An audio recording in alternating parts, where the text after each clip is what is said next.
During photosynthesis, the oxygen released comes from the carbon dioxide, glucose, water और chlorophyll. So water will be the right answer. जो oxygen हम gain करते हैं, जो भी plants को मिलती है for the photosynthesis, that comes from water.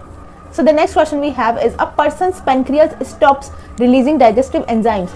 Which process is directly affected? कौन सी प्रोसेस में सबसे ज़्यादा अफेक्ट करती है? So we have the following options: absorption of water, breakdown of fats and proteins, bile production and peristalsis. The answer B will be correct because breakdown of fats and proteins will be done because of the pancreatic gland enzymes. So yes, this will be right answer. Next question we have is the which condition will increase the rate of transpiration the most. सबसे ज्यादा कौन सी condition में transpiration rate increase होगी? So we have the following options: high humidity, no wind, high pressure and low light. So C, high pressure, high temperature will be the right answer. Next question we have in human the correct pathway of blood flow is. इन सभी options के अंदर option A will be correct, जहां से body से right atrium, then right ventricles and then lungs के through सारा blood purify और होता है. If xylem vessels are blocked in a plants, what happens first? सबसे पहले हमें समझना होगा कि अगर xylem vessels ब्लॉक हो जाती है प्लांट्स में तो सबसे पहले क्या होती है.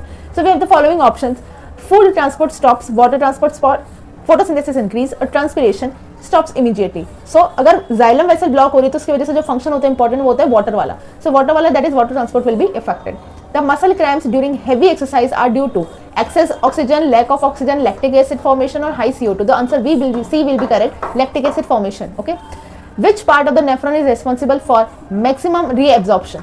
For maximum reabsorption we have the tubule, क्योंकि सारा का सारा जो भी absorption होता है वो ट्यूब्यूल के अंदर इकट्ठा हो जाता है, तो that is considered to be the maximum reabsorption part. So why are the alveoli thin wall? Thin wall क्यों होती है alveoli? To store air, to increase surface area, to allow faster diffusion of the gases and to trap dust, to allow the faster diffusion of the gases. A leaf kept in dark for 48 hours gives negative starch test reason.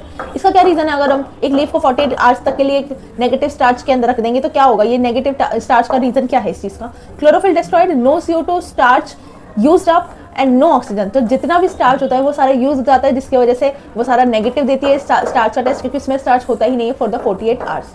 ये हम leaf की बात कर रहे हैं. Next, last question we have is which event occurs during inhalation? Ribs move inward, lung volume in decrease, diaphragm flattens, pressure inside the lungs increases. इसमें से क्या होता है आपको बताना है. So इसके अंदर होता है diaphragm flatten. जो आपका diaphragm होता है वो क्या होता है? Flatten हो जाता है. So yes, that's all for today's session and we'll meet in the next session.